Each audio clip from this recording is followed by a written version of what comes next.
انا النهارده مش جايه اتكلم مع ماما او بابا، انا جايه اتكلم معاكم انتوا.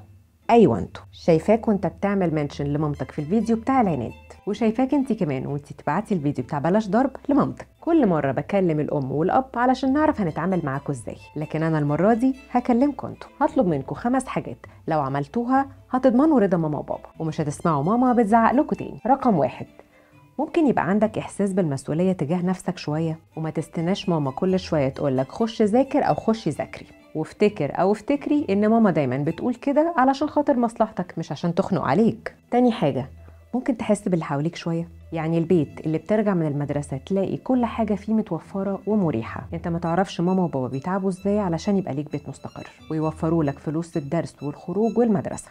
فمفيش مشكلة يعني لو قمت بوست راس ماما وحضنتها، ولا رحت كده قلت لباباك شكرا وعملت له كوبايه شاي من غير ما يطلب منك. ثالث حاجه، امسك الموبايل او امسكي الموبايل عادي وعيشوا سنكم، مفيش مشكله، بس نفتكر دايما ان في ناس احنا عايشين معاهم في البيت.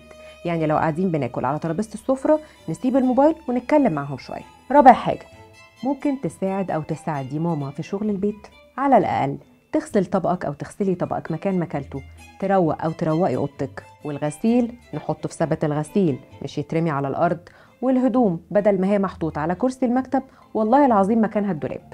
خامس حاجه، تاني سيب الموبايل بعد ما تشوف الفيديو بتاعي. كل الولاد والبنات الحلوين اللي شافوا الفيديو دلوقتي يخشوا يكتبوا لي في الكومنتس بعد ما يشوفوه: الشباب عسول والكلام مقفول. سلام.